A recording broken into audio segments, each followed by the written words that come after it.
Fleet Commander Zaxthor stood on the bridge of his vessel, staring at the small blue planet on the main screen. His lips curled into what passed for a smile among his species. Another world to add to the Galactic Hegemony's collection. Primitive technology detected, reported his science officer. They've barely reached their own moon. No faster-than-light capability. Military force is minimal compared to our standards. Zaxthor nodded, his scaled skin reflecting the light of the command console. Begin standard first contact protocols. Let's see if they'll surrender without resistance like most do. The hegemony had conquered over 300 species across the galaxy. The pattern was always the same. Show overwhelming force, demand surrender, receive it, and integrate the new species as servants or resources. Occasionally, a species would resist, but none had ever lasted more than a few planetary rotations against the might of the hegemony fleet. On Earth, news of the massive alien ships arriving in orbit spread quickly. Governments scrambled, militaries went on high alert, and civilians watched the skies in terror and wonder. In an emergency meeting at the United Nations, world leaders argued about how to respond. Some wanted immediate military action. Others called for surrender. In the end, they decided to attempt diplomacy first. Alex Carter, a seasoned diplomat with a calm demeanor, was chosen to represent humanity. He had negotiated peace treaties in the world's most dangerous conflicts, but nothing had prepared him for this. The meeting took place on neutral ground, a platform hastily constructed in international waters.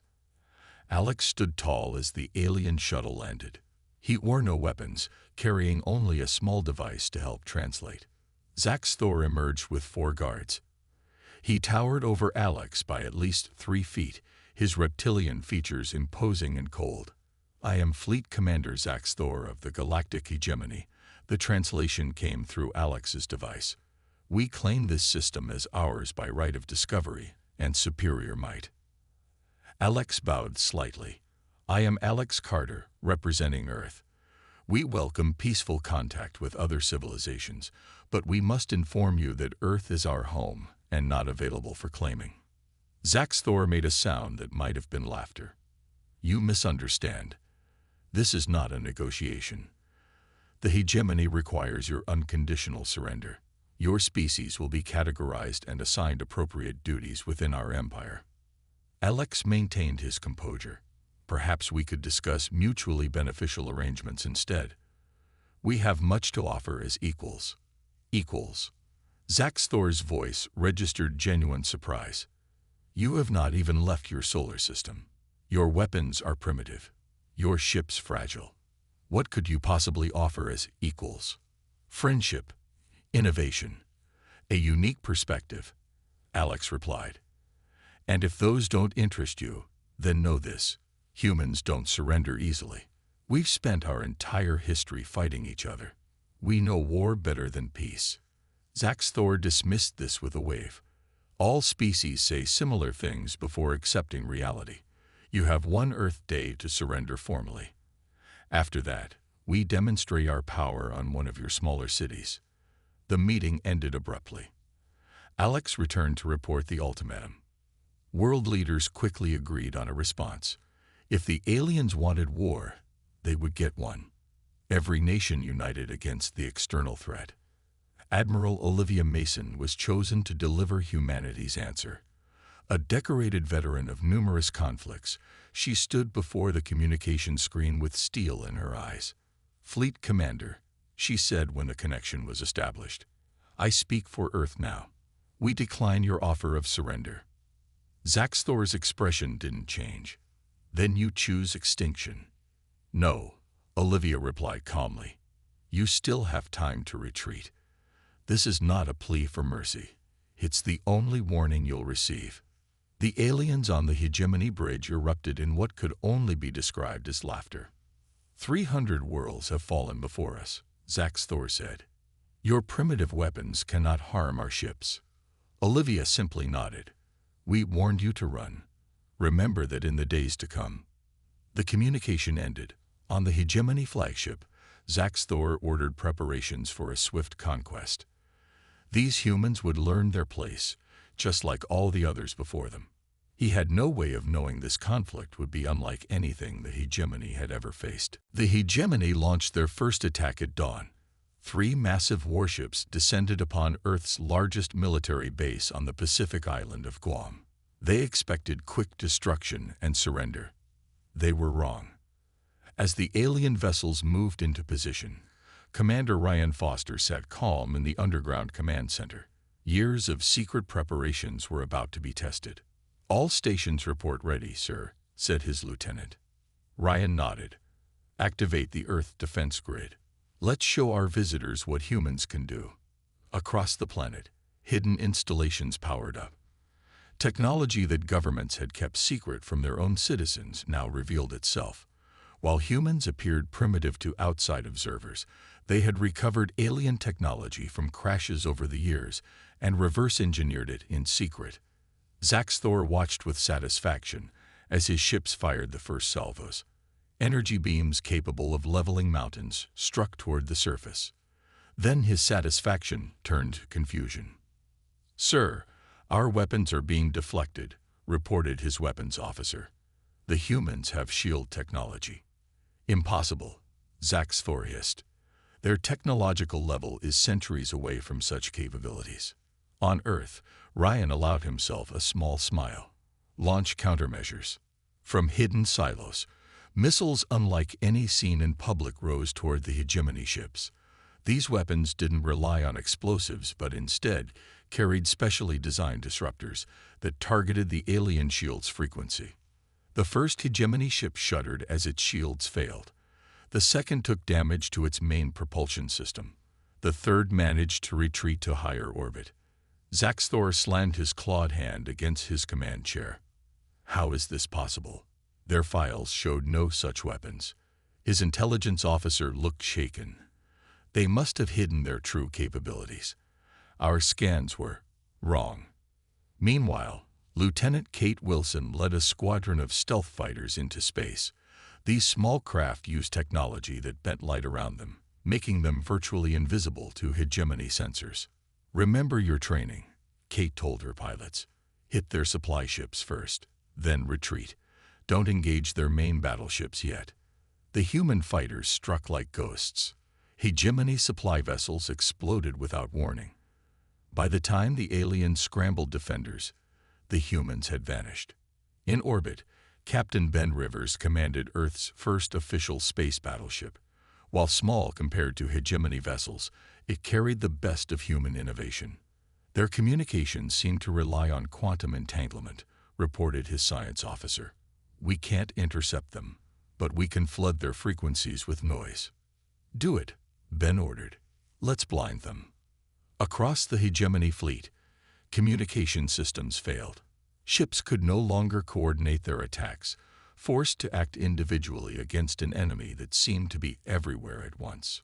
3 days into what should have been a simple conquest, the hegemony had lost 17 ships while destroying only minor human installations. In his flagship, Zaxthor gathered his commanders for an emergency meeting. "These humans are unlike any species we've encountered," he admitted. "They fight using guerrilla tactics rather than meeting us directly. Their technology is hidden and adaptable." His strategy officer spoke up. "We still outnumber them greatly. Our empire has thousands of warships. We should bring in the second fleet." Zaxthor nodded slowly. "Yes, we will crush them with overwhelming force. No species can stand against the full might of the hegemony." Back on Earth, military leaders gathered to assess their first victories. "We've surprised them," Admiral Mason told the assembled officers, "but they'll adapt and bring more ships." This was just the opening round. Ryan Foster displayed the latest intelligence. Their ships rely on standardized systems. Now that we've captured some of their technology, we can exploit those weaknesses. Olivia Mason looked at the tired but determined faces around her. "Remember, we're fighting not just for our survival, but for our freedom. The hegemony doesn't want partners, they want slaves. We'll show them humans make terrible slaves." As the meeting ended, news arrived. The hegemony's second fleet had entered the solar system. The real test was about to begin. Captain Daniel Rodriguez stood before a holographic display of the solar system, watching red dots representing the hegemony's second fleet spread throughout Earth's orbital path. Dozens of massive warships had arrived, dwarfing the first attack force. "They've learned from their initial mistakes," Daniel observed. "They're maintaining tight formations and rotating shield frequencies." Next to him, Dr. Lisa Patterson nodded. "They adapt quickly, but so do we." She gestured to a new device humming in the corner of the command center. "The quantum communicator is ready. We can now coordinate our forces instantly, regardless of distance." This breakthrough gave humans a critical advantage. While the hegemony relied on signals that could be jammed or intercepted, Earth forces could now communicate with zero delay and perfect security. Admiral Mason addressed the gathered officers. "We're implementing Operation Controlled Chaos. The aliens think in strict patterns and hierarchies. We'll use that against them." The human strategy was deceptively simple. Never do what the enemy expected. Never follow patterns. Create confusion rather than order. In space, the effect was immediate. Human ships attacked and retreated randomly. They struck weak points, then disappeared before reinforcements arrived. They sent false signals that made small attacks look like major offensives. On the Hegemony command ship, Zax Thor struggled to understand the humans' battle tactics. "They're irrational," he complained to his science officer. "Sometimes they sacrifice valuable units to save worthless ones. Sometimes they retreat when victory is at hand. There's no logical pattern." The science officer, Vrenka, had been studying human behavior. Their history shows this tendency. They value individuals over efficiency. They embrace chaos as a strategy. "That makes no sense," Zax Thor replied. "War is mathematics. Numbers, firepower, resources. For us, yes," Vrenka said. "But humans fight with emotion as much as logic. Their unpredictability is their strength."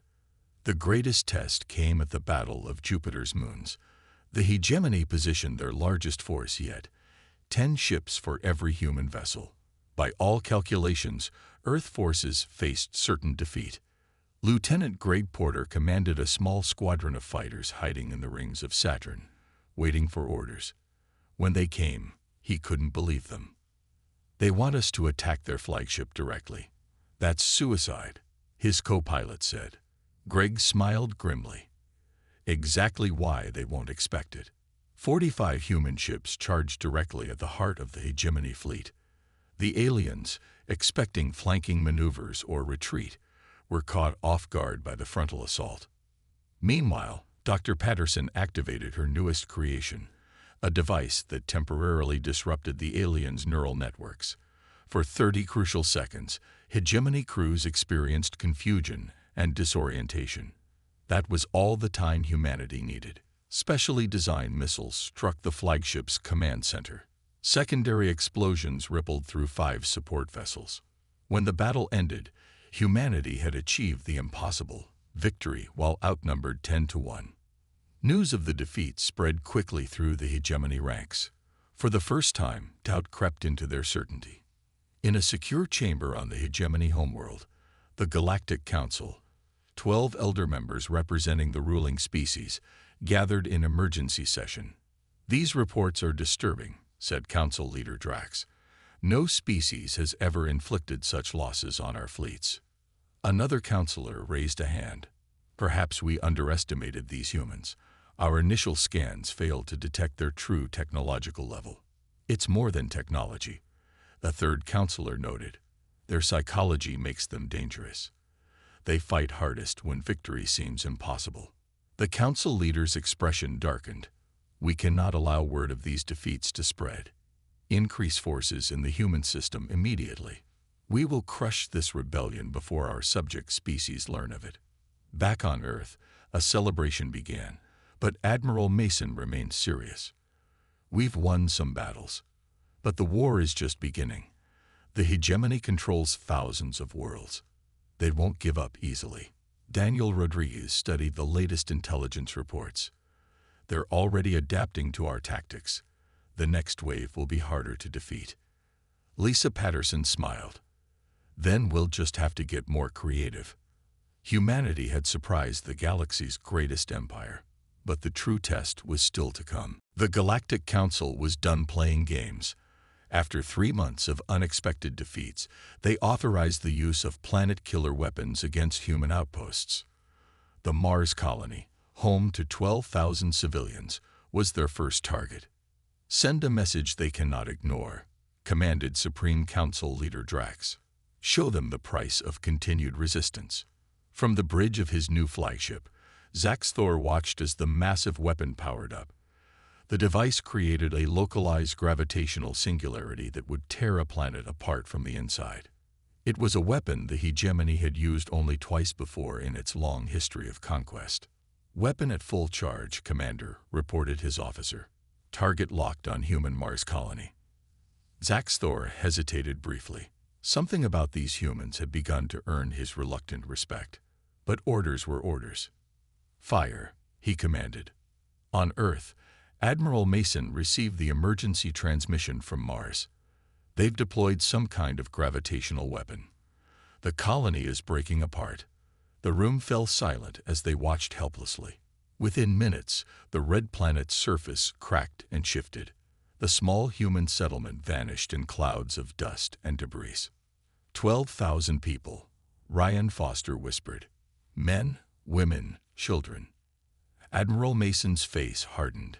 "They've crossed a line. Get me the president." 3 hours later, in a facility deep beneath the Rocky Mountains, a group of scientists and military leaders gathered around engineer Noah Williams. For years, Noah had led Earth's most secret weapons program, developing technology based on the most advanced physics theories. The Prometheus Protocol was never meant to be used, Noah explained, his voice solemn. But after Mars, we have no choice. He unlocked a secure terminal and entered a complex series of codes. Deep within the mountain, massive generators hummed to life. "What exactly does this weapon do?" asked Admiral Mason. Noah's expression remained grave.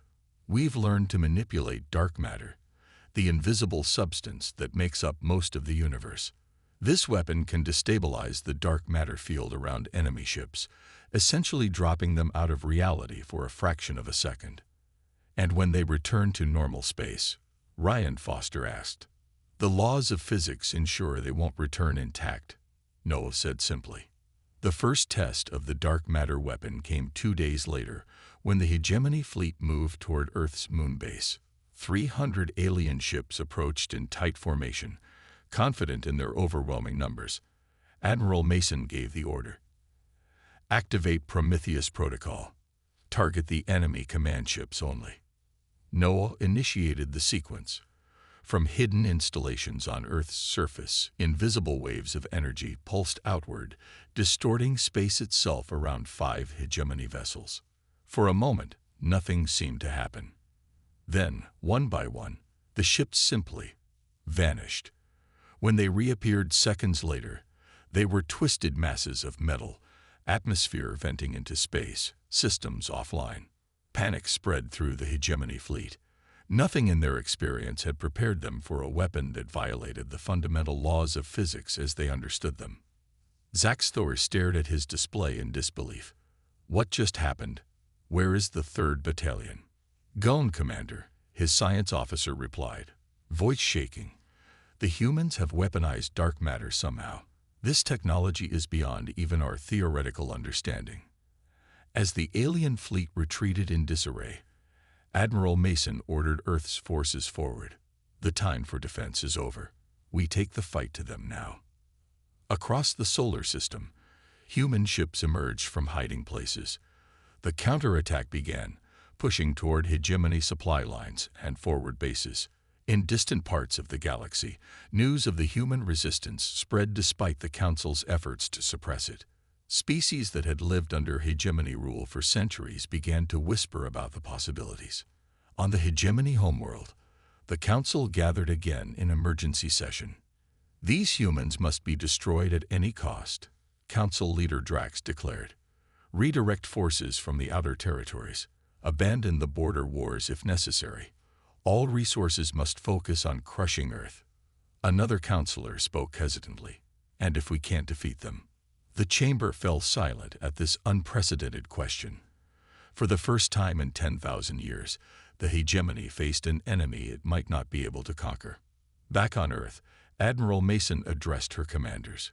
We've shown them we can fight. Now we show them why they should have run when we warned them. Captain Samantha Peterson's scout ship drifted silently in the shadow of a dead moon. Her crew waited anxiously as their sensors detected approaching vessels. Incoming ships don't match hegemony designs, her tactical officer whispered. They're smaller, different engine signatures. Samantha nodded. Hold position. Let them come to us. The message had arrived through encrypted channels 3 days earlier.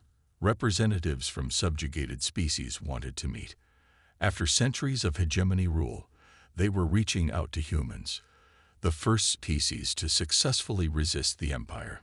The alien ship docked carefully with Samantha's vessel.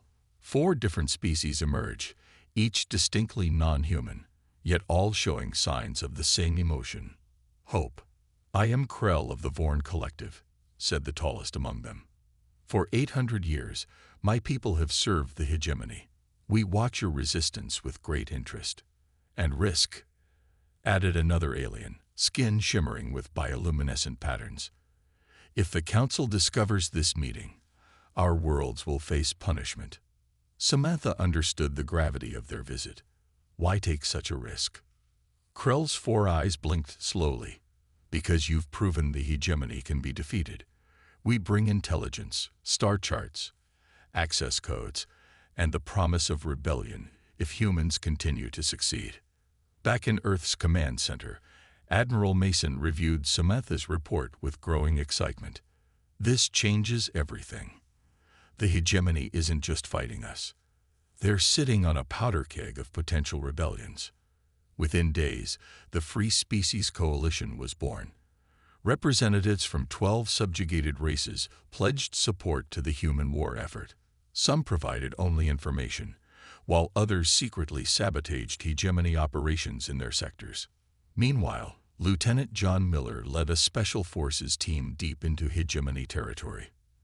Their mission: liberate an alien concentration camp where scientists from conquered worlds were forced to develop weapons for their masters. Move fast and quiet, John told his team as they approached the facility. We have 15 minutes before their security systems reset. The human soldiers moved with precision through the compound. Unlike the rigid, predictable tactics of hegemony forces, they adapted constantly, changing formation and approach as needed.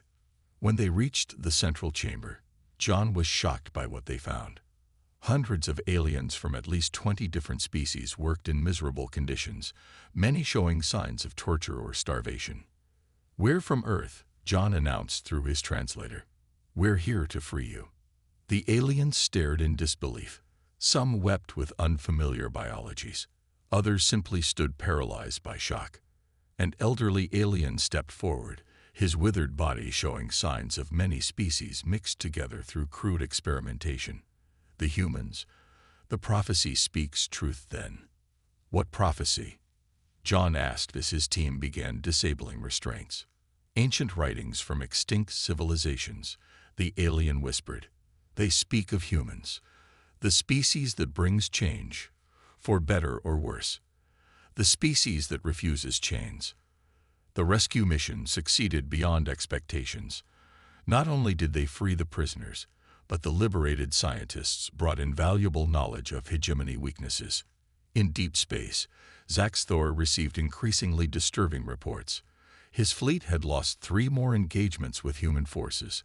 Worse, signs of unrest appeared in previously stable sectors. The humans are spreading more than warfare, his intelligence officer warned. They spread dangerous ideas about freedom and self-determination. For the first time in his career, Zaxthor began to consider the unthinkable, that the hegemony might not win this war. On the Council homeworld, division grew among the leaders. Some advocated negotiation with the humans. Others demanded ever more extreme measures. We cannot show weakness, Council leader Drax insisted. But perhaps we have misunderstood these humans. They don't fight for conquest as we do. They fight for something they call liberty. Another counselor snorted dismissively. A primitive concept. All species eventually accept proper hierarchy. Yet these humans would rather die than submit. Drax mused. Perhaps that is why they are winning. As the 5th month of war ended, the balance of power had shifted dramatically. Human fleets pushed deeper into hegemony space, liberating world after world. The Free Species Coalition grew to include 30 former slave races. The war was turning, not through superior numbers, but through something the hegemony had never encountered before, the human spirit of freedom that proved contagious across the stars. The massive human fleet moved through space toward the heart of the hegemony empire. Hundreds of Earth ships alongside vessels from newly liberated worlds formed the largest force ever assembled against the Galactic conquerors. Admiral Mason stood on the bridge of Earth's flagship, studying the tactical display. The path to the hegemony homeworld required passing through the heavily defended Proxima Centauri system, the gateway to the Empire's core worlds. They've concentrated their remaining forces there, Ryan Foster reported. Over 500 capital ships, plus defense platforms and minefields. Commander Grace Taylor stepped forward. At 32, she had emerged as humanity's most brilliant tactical mind. They expect us to avoid direct confrontation due to their numbers. We should do exactly what they don't expect. Attack head-on. Admiral Mason raised an eyebrow. Grace shook her head. Not exactly. Dr. Russell's work on hegemony psychology gives us an advantage. Dr. Eric Russell had spent months studying captured hegemony officers. His work revealed critical insights into how the alien hierarchy thought and made decisions. The hegemony values symmetry and pattern, Grace explained. Their fleet formations reflect this cultural obsession. If we create chaotic, asymmetrical patterns, it actually causes them psychological distress and slows their response time. The plan they developed was bold. Instead of a traditional formation, the human fleet would split into seemingly random groupings, attacking from multiple vectors simultaneously. The hegemony, compelled by their psychology to maintain order, would struggle to respond effectively. As the battle began, Grace's theory proved correct. The hegemony commanders repeatedly tried to force the human ships into recognizable patterns they could counter, but the Earth vessels refused to cooperate. From his command ship, Hegemony Emperor Gorthal watched with growing horror. After ruling for 3 centuries, he had never personally overseen a battle, until now. Why can't our forces contain them? He demanded of his generals. They're fighting with no discernible strategy. His chief military advisor bowed low. Great Emperor, that is their strategy. They fight like no species we have encountered. They embrace disorder as a tactic. For 6 hours, the battle raged across the Proxima Centauri system. Human ships darted between larger hegemony vessels, causing confusion and friendly fire incidents. The Free Species Coalition forces targeted communication arrays, further fragmenting the enemy's command structure. The turning point came when Commander Grace Taylor led a small, elite squadron directly through the heaviest hegemony defenses. Moving so quickly that targeting systems could barely track them, they reached the main hegemony command station. All ships, execute Protocol Sunburst, Grace ordered. 50 small devices detached from her squadron's hulls, drifting toward the command station. These weren't conventional weapons, but specialized transmitters broadcasting a simple message on all hegemony frequencies. We offered you the chance to run. You chose war instead. Now see what humans can truly do. As the message played, Earth's dark matter weapons activated. 3 hegemony dreadnoughts simply ceased to exist, their matter scattered across dimensions. Emperor Gorthal, watching his fleet disintegrate, finally understood the full extent of human capability. This species could have deployed these weapons months earlier. They could have destroyed the hegemony homeworld immediately. Instead, they had fought conventionally, minimizing civilian casualties. They've been holding back, he whispered in realization. For the first time in 10,000 years of hegemony history, a surrender order was given. Emperor Gorthal himself sent the message. To all hegemony forces, stand down immediately. To the human fleet, we request terms. On Earth's flagship, Admiral Mason read the message twice to be sure. They're surrendering, she confirmed to her officers. The war could be over. Ryan Foster looked skeptical. Can we trust them? Admiral Mason thought carefully. We'll offer terms that preserve civilian lives but dismantle their military capability. The hegemony ends today, but its people will survive. She drafted a response emphasizing that humans sought justice, not vengeance. The hegemony's subject worlds would be freed. Reparations would be required, but there would be no planetary bombardments, no mass executions. As Commander Grace Taylor's squadron returned to the fleet, the crew of every ship broke into cheers. The Battle of Proxima Centauri would go down in history as the day humanity broke an empire that had stood for millennia. 6 months after the Battle of Proxima Centauri, the galaxy had changed forever. The signing of the Treaty of New Earth marked the official end of the galactic hegemony and the birth of the interstellar Commonwealth. Captain Michelle Garcia walked through the streets of Corthan, once the capital city of the hegemony, now the center of reconstruction efforts. All around her, humans worked alongside dozens of alien species, rebuilding what war had destroyed. Amazing how quickly things change, remarked her aide. A year ago, these people were trying to conquer Earth. Michelle nodded. And now we're helping them build schools and hospitals instead of weapons. The humanitarian mission she led had a simple goal: show the former hegemony worlds that humans were not conquerors, but partners. It wasn't always easy. Some species had been oppressed for so long they struggled with their newfound freedom. In a nearby building, representatives from 37 formerly subjugated worlds gathered to discuss their new governments. After centuries of having every decision made for them, self-rule proved challenging. We don't know how to govern ourselves, admitted a delegation leader from the Vorn Collective. The hegemony controlled everything for 800 years. Admiral Mason, now serving as Earth's ambassador, addressed their concerns. Freedom is difficult. It requires taking responsibility for your own future, but humans will help where we can, without controlling you. This philosophy formed the foundation of the interstellar Commonwealth. Unlike the hegemony, membership was voluntary. Each species retained its independence while agreeing to basic principles of cooperation and non-aggression. Meanwhile, in a secure facility on Earth, Zaxthor sat across from Dr. Eric Russell. The former fleet commander was now the most high-ranking prisoner of war from the hegemony forces. I still don't understand, Zaxthor said. You could have destroyed us completely. Why didn't you? Dr. Russell smiled. Because that's not who we are. Humans don't fight for domination. We fight for freedom. Our own, and now others. Zaxthor considered this. In our history, the strong always ruled the weak. It was natural law. Perhaps, Dr. Russell replied. But there are many kinds of strength. The ability to show mercy might be the greatest. Over the following months, thousands of hegemony officers like Zaxthor underwent a re-education program.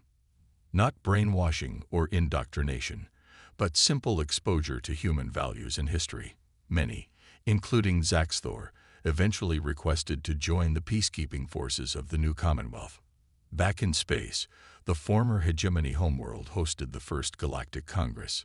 Species that had been enemies for millennia now sat together, working toward common goals. Noah Williams, the engineer whose dark matter weapons had helped win the war, now led a different kind of project. We're converting the technology for peaceful uses, he explained to a group of alien scientists.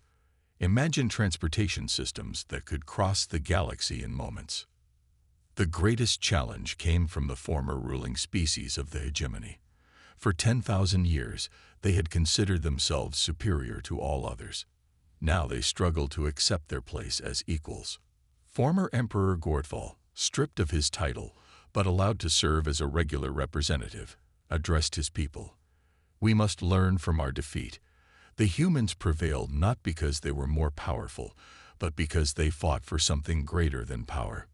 On the anniversary of first contact, Admiral Mason visited the memorial on Mars where the colony had once stood.